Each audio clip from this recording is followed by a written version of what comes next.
And we're live. Alright. Welcome to Vampire the Masquerade. I'm Big L. I'll be your ST tonight. And with me I do have... Hey, this is Timothy. Right now I'm playing Jasper Owens. This is Dozer, and I am playing Dr. Jackie Warner. Hi, I'm David, and I am playing Valerie, the gypsy fortune teller. Hello, my name is Matthew, and I will be playing Carl Mann, the sleazy hustler. Hello, I am Alex. I'll be playing Kevin, the silent hacker. Hello, my name is Shawn Corley, and I will be playing Michael Karner, a medical student.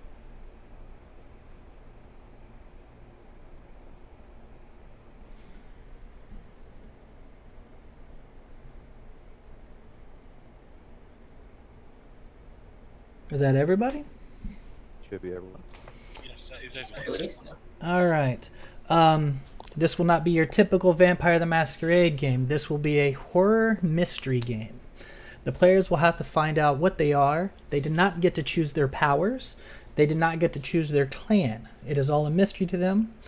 They will be trying to uncover what they are and what kind of world they have been dumped into. So, without further ado, here we go. All of you wake up in complete darkness. There's very little room.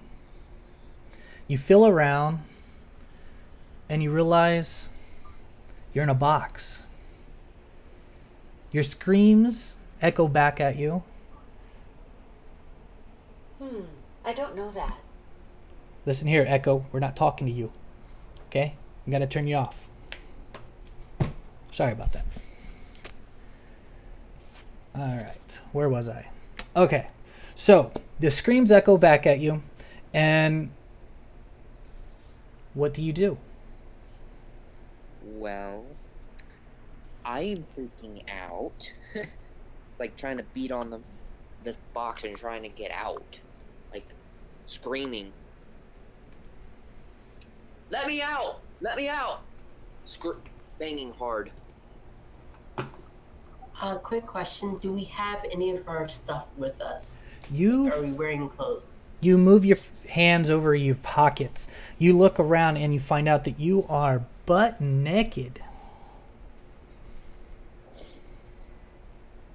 I guess the smartest thing to do is, because I watched a lot of film when I was growing up, I'm going to do the Kill Bill signature move of punch. The 1-inch punch. Exactly. Alright. Move, guys. You all eventually come to the realization that you must dig and fight your way out of this box. And upon doing so, Jasper, why don't you tell me a little bit about your character, Tim? Well, despite, the natural want to freak out in this situation, he is military trained, so he's probably actually weirdly calm about this situation. Because he's been in worse situations, I guess you could say. And he survived a lot more. Like a fucking helicopter going down. He has his scars, but that's not gonna stop him. Sorry about that, my mic came undone. As you bang your fist against the box, you think back, way back to the last thing that you remember. You were fighting for money, and the crowd seemed to be behind you, but your opponent seemed to be way tougher than he looked. The guy wore glasses before he got in the ring. He, as you beat on him, he just seemed really, really cold. And you would think the longer you go, the sweatier you got, but he didn't get sweaty at all. And he just wouldn't go down, so you decided to turn to some dirty tactics and snapped an arm to get him to forfeit. And as his arm dangled there, it looked like he was going to continue on until the audience got a little quiet. And that's when he forfeited. But the look that he gave you was not one of pain. So you collected your winnings, not thinking anything of it. And as you left the club, the last thing you remember is a bag being put over your head and a gut punch that sent you to your knees, the hardest you've ever been hit. When you got the bag pulled off of you, you didn't find yourself in a room tied to a chair or out in the woods about to be beat up like you expected. You found yourself strapped to a table, butt naked with an IV running out of your arm. The opponent that you broke his arm was healed. As if it never happened. As you begun to speak, you got real bad cotton mouth. And he just looked into your eyes as your consciousness faded off. The next thing you remember is you were being wheeled down a hallway. You had slime all over your body. And you look down and you seem to be in a body bag of sorts with tubes coming out. The masked figure in front of you smacked you across the face and you lose consciousness again. Now you wake up in a grave, beating your way out of it. We move on to Dr. Jackie. Same thing happens to you. You're cracking your knuckles against the lid of this box, 1 over 1. And you think back to the first time, or the last thing you remember. You were working on a very special corpse. They had brought this corpse into you. It didn't have any clothes on, but rags, like a homeless man. You drew blood, and that was the odd thing. It wasn't coagulated at all. It was fluid. Now, you're an upstanding doctor most of the time, but hey, this practice isn't above books, so you decided to send this blood to a medical student that you knew, that you were promising to owe some favors to and stuff, to have looked at. And no sooner than you sent it off through the mail, special delivery of course, that 4 guys were in the room. And they questioned you about the corpse. Where'd you get it? How'd you get it? Who brought it to you? What did you know? And you tried frantically explaining to these guys because you know keeping secrets from this type of people just didn't go well. They paid well, but secrecy was mostly the game here. And you didn't tell them very much. So, you thought everything was good. They took the body away from you before you could do anything else on it. And a couple days later, you got another phone call. They would like you to come help with another emergency. It paid triple of your normal fee. So you agreed. You headed there. It was in an underground basement. You drove, you parked, did normal. Said the little code word, pacifier. Walked in, and to say that your bowels moved is an understatement. As you walked into the room, you saw clear body bag after body bag of people with tubes coming out of their body bags. They were naked underneath, covered in some kind of Vaseline fluid, and their blood was being sucked out of one end as fluids were being sapped into another. And before you knew it, you looked over at the young red-headed woman who brought you in here, and you heard her speaking, but you just couldn't understand what she was saying. And then everything went black, and you woke up here in this box. But the box is better than the body bags, at least.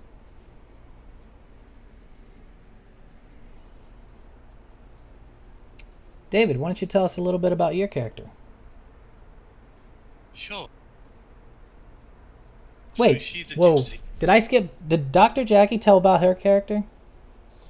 No, I did not say anything about Dr. Jackie. I'm sorry. You just went straight in, and I was Bobby. So go ahead. So ahead. Tell us about Jackie first. Sorry about that. Okay. So Dr. Jackie is, he's in his, approaching his 50s. He's a bit of an older gentleman. He's got a bit of a kind of blackish beard. His hair, it's still kind of dark, but the roots from it look like it's grayed in a lot of places from perhaps stress or that sort of thing. And it looks like, given time, he stopped caring about certain things. Where he may have dyed his hair at points, there is a notable part of it where it's just grey hair now. It seems as if he stopped caring perhaps about it, as maybe something else had taken importance. He's relatively unassuming, you know, has, I would say, a lead build, but is probably doing his best to not hyperventilate and panic and lose whatever oxygen he still has within this room and go into shock. Alright. Alright, David, tell us a little bit about your character. Sure. Alright, so she is a young woman, run about in her early 20s, roughly about 21, 22. She is a part of the travelling performance society, or the gypsy, you know, part of the, you know, like when you have like fair, you know, like fair people come to your town or state or place in America. Carnival. You know, like those retro, yeah, those little retro carnivals type thing. Yeah. So she's a carny type thing, and she's been she is a fortune teller, and she was called Mystic Violet, and she sort of like did tarot reading, crystal ball gazing, and was really into the whole, you know, the whole shebang. She was taught from a very young age how to palm read and how to do all those sort of mystical arts of her, of paganism sort of thing. And when you look at her, she when she's at the fair, she wears the traditional sort of like gypsy, old school sort of like, you know, the head barnet with the little, you know, little tags hanging from the headscarf, with little silver you know, silver coins on them, you know, type thing. You know, the whole dresses up the whole shebang, you know, the whole classic retro. All right. Tarot reader, you know, from, you know, that's when she's at work. But when she's not at work and doing general, mundane, normal things like humans do, she would probably be wearing her you know, like a normal woman's attire, you know, like normal, you know, shirt and dress or whatever. All right. But she's butt naked right now, so her hair is black and her eyes are brown. She's pushing on the lid, slamming her fists again. It's not really giving away for her. And she too thinks back of what was... Well, she has no physical strength.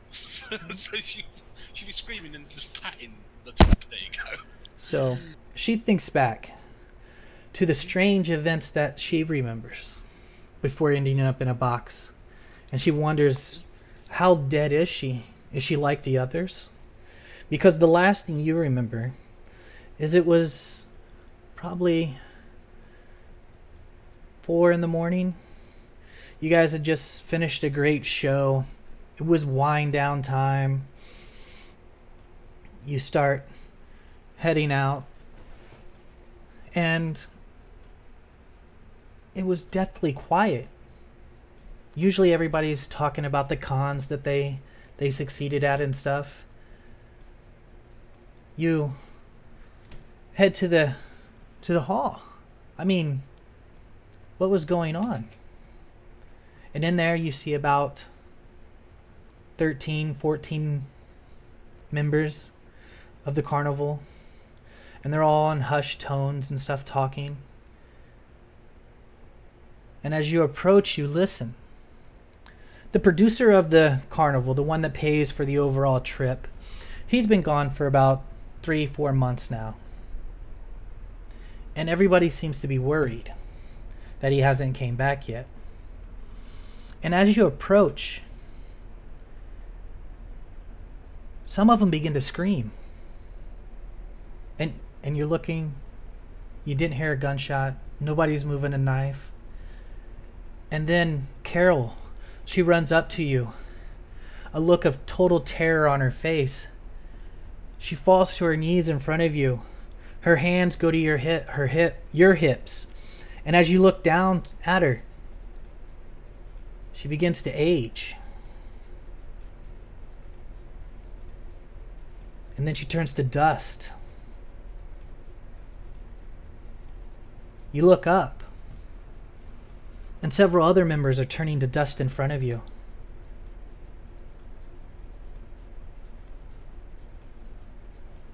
Okay. You move closer.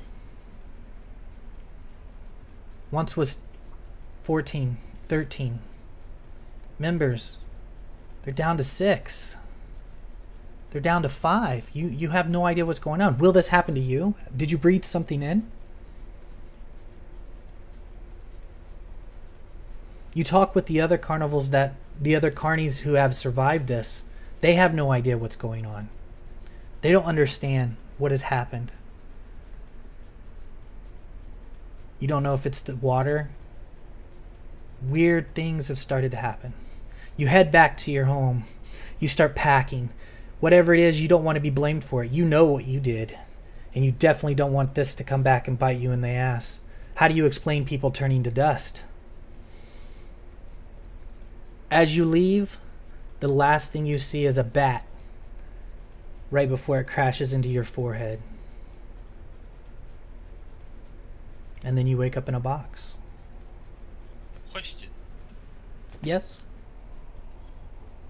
As part of pagan or folklore tradition, as a gypsy and as part of a pagan person, do I get buried with my Book of Shadows? Because that is a thing.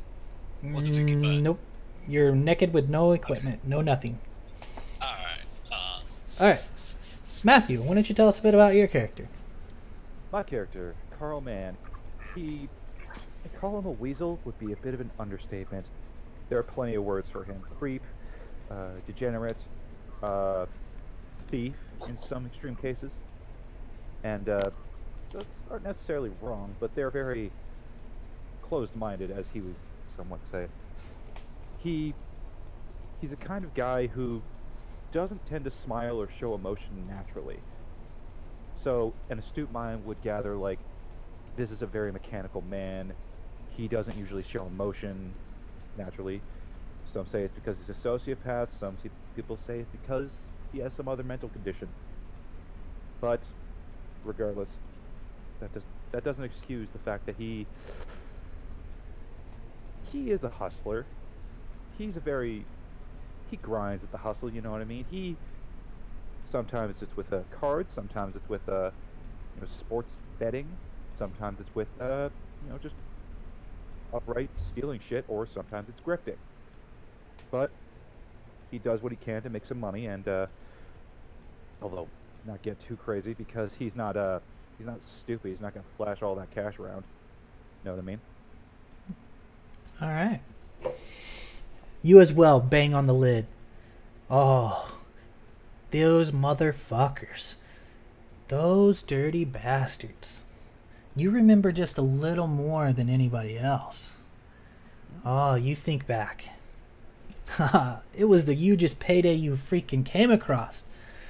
20,000 big ones. And that was just the upfront pay. Woo! What you were gonna do with the rest. And all you had to do was round up some freaking homeless people. Get them to sign a waiver saying that they were gonna be transferred out of the freaking city. The mayor or somebody wanted to get rid of these homeless to make his next political run look good. So you were going around slapping some heads together if need be, but you were getting those signatures. You were getting them to the bus. If I may interrupt, Yep. my character's not a fighter, so slapping heads together isn't really his thing. Well, He has strong arm, not really beating strong anybody arm up. people, okay. Yeah, threatening, stuff like that. Sorry, I misunderstood. Go on. Yeah. Okay. So, you got your signatures. You got them to the bus stop, and as they loaded up, the last bus. I mean, 3 bus loads. I mean, that was easy work for you. You get them on the bus, you go to meet your person to get paid, and they begin to talk. And you're like, yeah, this is going to be huge. The next thing you remember is you're in a bag, completely sealed with a tube in your mouth. You can't really talk. You begin to struggle.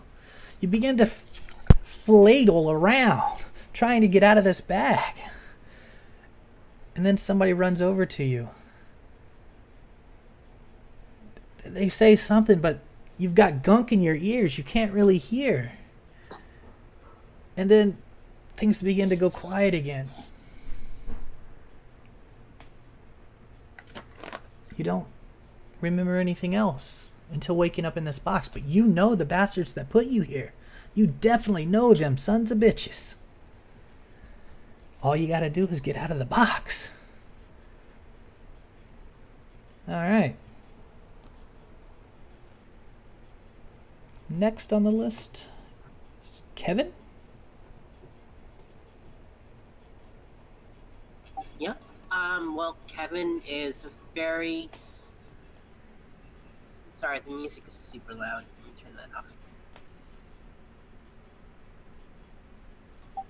Kevin is a very thin, somewhat handsome, brown hair, light skin, blush skin.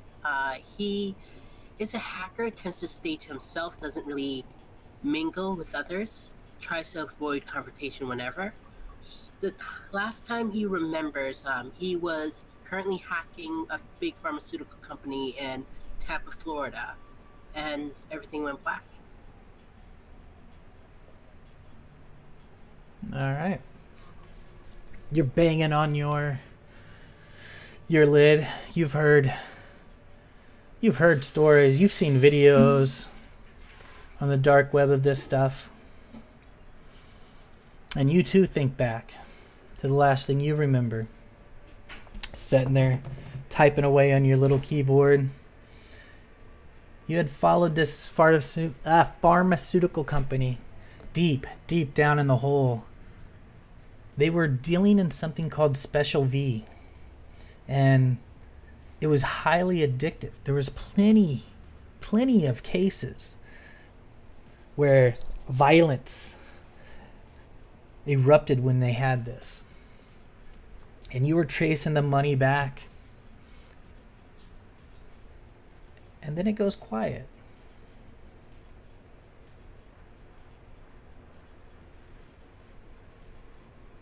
You remember being gooey, all slimy, and these people pulling a long tube out of your mouth. You dry heaving and throwing up. You look up, and there's 2 guys there. They tell you everything's going to be alright now. And they give you a shot in the neck. And you go unconscious again. After doing that, can I scream something at them? Sure. What are you, FBI? I want my first call. And back. Alright. Shawn. Yes.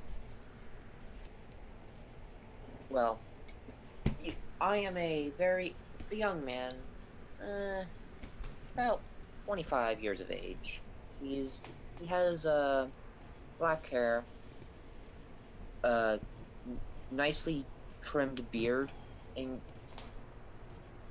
in the current situation, he's banging like he looks deathly scared, and he's trying to get out, banging as hard as he can, trying to think back to why he's in this boxing in the first place. And as you begin to fade away and think back to that memory, you were excited. Your secret contactor, he was helping you get your internship all done, give you a little extra spending money for medical school. But he sent you this strange blood sample. You've never seen anything like it. You took it to the lab. You ran some tests. Of course, you left it nameless. You weren't that stupid. The results came back. It was odd. The blood didn't have the right molecules. They didn't seem to react the same way as other blood. They seemed to slowly dematerialize. Instead of coagulating like most blood, it seemed to just evaporate into nothingness. And that's when you heard the knock at your door. You open the door and you got a taser to the throat. It hurt like a bitch. Swift kick to the gut. And then a kick to the head. You remember driving in a van. They were speaking some kind of language. You could barely... It was Spanish. You think it was Spanish. Something about a test subject? What? What? You begin to shout. What's going on? And that's when you felt the taser again and again. You were thrown in a room by yourself. You were there for 2 days. No water, no food. You began to think you were going to die here. You begged, you cried, you pleaded, and then you became acceptant of your fate. You don't know how long it was in there. There was no sun, no days. You remember the third day because you were thinking, how many days can a human go without water? How many? Food I know is longer, but water, you needed water. And you were weak when they came in. They set you on a chair, strapped you down, and stuck IVs in both of your arms. And you saw your lifeblood being drained from one. And you looked up, and this man walked in. An older man, probably mid-40s. He was saying something to you that you really... You were trying to pay attention, but you were delirious. You couldn't understand what he was saying. Something about a test. Dr. Leopold? What? You were gonna help Leopold do something? And then your consciousness fades. And you too wake up, beating your hands on this box. Alright. Now we're going to roll to see who can get out of the box. What are we gonna roll, my man? You are going to roll strength plus athletics or brawl. Either of those will work. I'll even take a frantic survival as you claw, break, anything that you want. I don't have that at all. We will. I've got none of those. This is going to be terrible. All right. I can somewhat do it. We don't know if willpower is yet correct. Hey! You can spend willpower if you want. All right, everybody just roll once for me, please. Okay, all right, I'm gonna spend a willpower, I guess, and that gives us an extra die, right? No, it allows you to re-roll 3 dice. Yeah. Oh, I don't have 3 dice, so no. And the dice you can reroll are not allowed to be your hunger die. Yeah. Okay. That's be normal. All right. It looks like we have... Hey, almost everybody's rolling me a hunger die. Yep. I have 3 rolls though. Did mine roll or... No, it did not. Let me fix that real quick. Yes, I believe everybody rolled. Kevin, you rolled twice, my man. Only roll once. Oh, you wanted to roll your willpower. You said you wanted us to roll a hunger die. Do we just gain hunger, or do we need to make a rouse? You'll make a rouse later on, just not right now. It looks like... Did mine roll?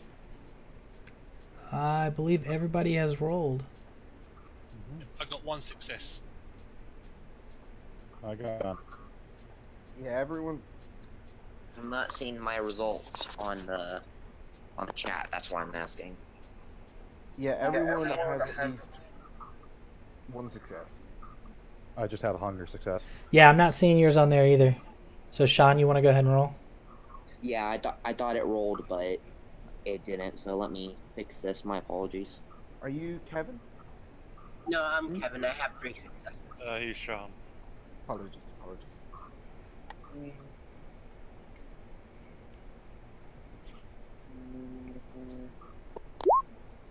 All right. Did it roll? Yep. Mm-hmm. All Oh right. my god, I have 2 successes. Kevin.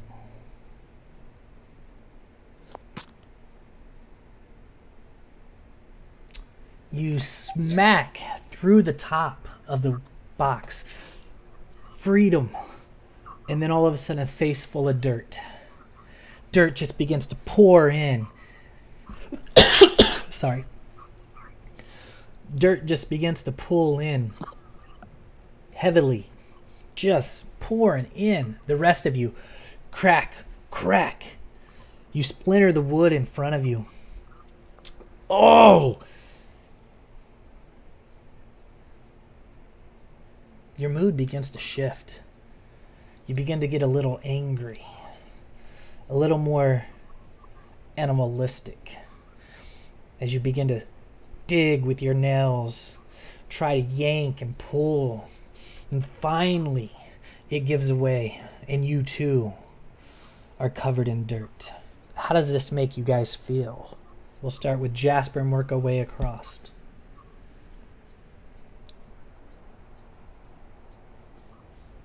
He kind of expected this.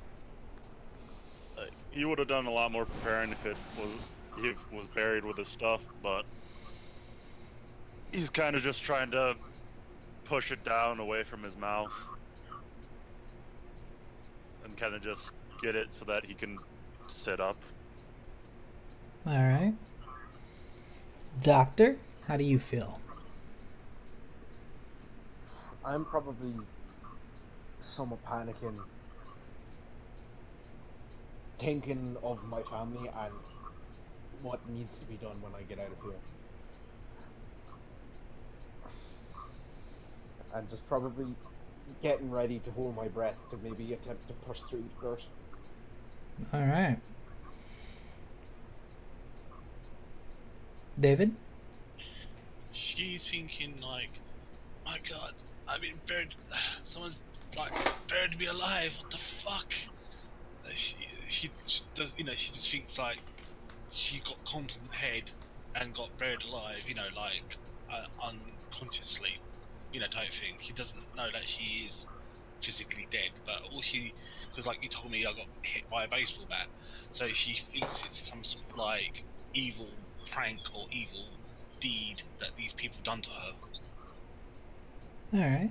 Matthew? Well, my character, being very gung-ho with trying to get out, as soon as the dirt hits his face, he just has a feeling of defeat, like, God damn it. Yeah, it's like, ah, fuck. Yeah, like, he's literally under 50 feet of God knows what. It could be dirt. Actually, yeah, it is dirt, but who knows where that dirt has been. So, yeah, he's kind of feeling defeated at this point. All right. Kevin? Kevin actually feels the opposite. He's extremely determined, extremely confused. Normally, if they are going to do a hit job, they just put one between your eyelids and call it a good day.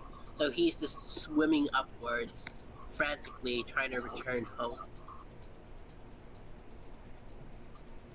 All right. Shawn? At first, as he's digging through the dirt and breaking through the casket, his fear starts to turn into motivation to get out of wherever he's at. And once he is able to dig his way out and feel fresh air, it's a sense of, at first, happiness that he's out, but then it comes to desperation because he is worried about his sister, and if anything else might have happened. So he's not happy. All right. So let's repeat the roles again.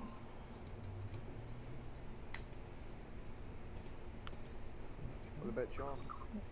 That was Shawn. Right? Yeah. Yeah. Wait one moment. Sorry.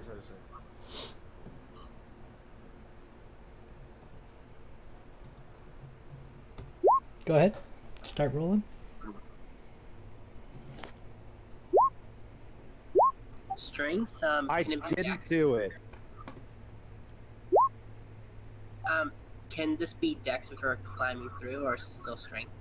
Either are if you want. Oh, I went surprisingly well today. Ooh.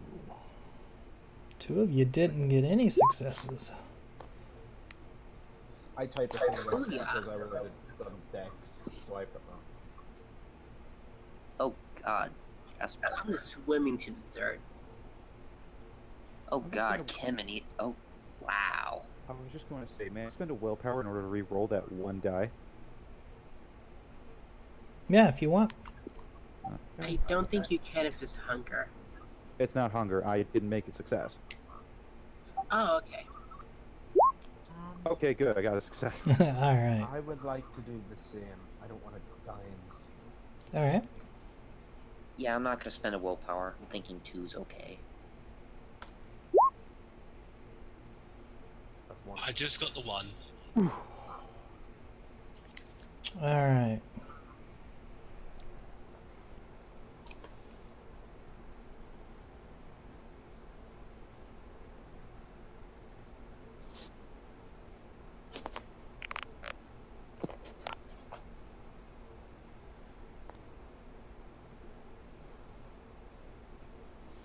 You all begin to wiggle your way up through this little hole that you've made, breaking the wood, getting more of the dirt pushed down.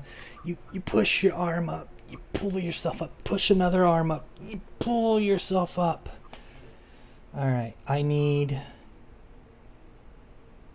Carl, Jackie,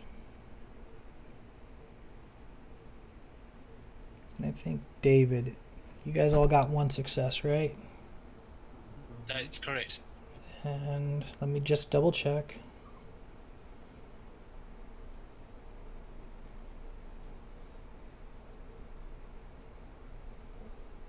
Yeah, so you've got a total of 2 successes during this whole thing. All right, as you're clawing your way up, you begin to panic. And you really want out of this dirt. If you guys could give me your frenzy rolls. What's that willpower roll? Okay. There should be a button at the bottom of your character sheet you can roll. Okay, thank you. Very bottom of the sheet, there's a frenzy roll. Which is... So if I take a superficial damage to my willpower, does that mean the willpower I do for here is affected? You can gain them back after you do something including to your desire or ambition. Normally, and you gain 1 superficial No, back I mean, every second. if I have 4 willpower, and I have 1 superficial willpower damage from the re-rolling, does that mean I only have 3 to roll right now? I don't know. Yes, okay. I heard a yes. And then your humanity factors in, and I really need to get that well. But 4 successes anyway. And our humanity is still 7, right? Yes. You guys fight back the beast within you. And you dig and pull and dig and pull, dig and pull. So, let's RP this out. Jasper, how do you feel digging your way through this? You did really well. Well, 1 or 2 people probably tried to take him out, so he's gonna have to pay him a visit. But other than that, he's probably... I guess he would be feeling the fatigue, but at this moment it's kinda... Alright, adrenaline's high, I'm probably not gonna feel anything. I probably broke one of my knuckles, but I've had that happen before. I just need to get out of this fucking hole so that I can get some payback on these fuckers who put me here. And oddly enough, you don't seem to be having a problem with pain, fatigue, or holding your breath. But you are pushing your way through the dirt. Jackie. I imagine, because I probably was holding my breath, I imagine when I come up, I'm straight out gasping for probably air, like, as a reflex thing. Probably, you know the way sometimes where you can do some extreme exercise and you can feel the thumping of your heart in your ears? I'm probably expecting that when I get out. It seems as though I'm doing something very, very panicking and very strenuous to me. Alright. David? She feels like relief as she claws and digs her way through with her bare hands and like getting dirt in her hair, and it's sort of like you know, like enjoyment as she's so close to Mother Earth, you know, type thing. But it's like a relief that she's getting to the top, or making her way to the top, or trying to.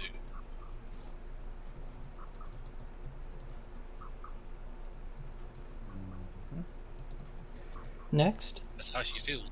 Okay. My character, you know, he's resisting every single urge to just panic because he knows that panicking won't solve anything in this case. So he's basically just trying to, like, you know, think positive thoughts, do all this shit, you know, do all this feel-good bullshit, and just, like, you know, try and focus on getting out. Just dig straight out. Alright. Kevin? He remembers his days as varsity swimmer, just continually going through the motions. Staying calm, trying not to breathe so he doesn't get anything debris inside his mouth, and hyperventilate. Just trying to calmly go through, holding his breath as hard as he can. And it, too, does not seem to be a problem. holding your breath. And the dirt seems like it would be a lot harder to dig your way out, but the earth just moves easier. Shawn? Before you guys do anything, I will say I do have to go back down for dinner. I'll be back in a jiffy. I'm sorry to interrupt. We'll be ending it here soon. As soon as everybody gets out. Okay. Sorry. As I am digging my way out from this box, it's that sense of want and to get out and get fresh air into my body. And as I start to get out, start to try and stand, I try to inhale a nice breath and to enjoy the fresh air. But then the thought of why was I in there, and the thought of who put me in there, it angers me. And that drive to know what has happened to him is fueling him to move on. You get out. Slowly and surely you all emerge from the ground. You look around. The room is dark.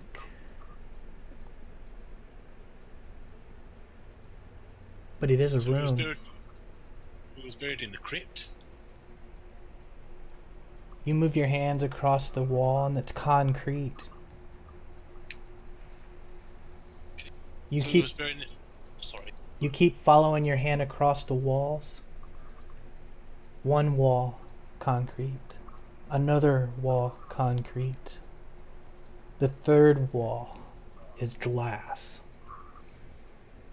You press your face up. You cup your eyes to look through the glass. You can't see anything. That is where we'll call it.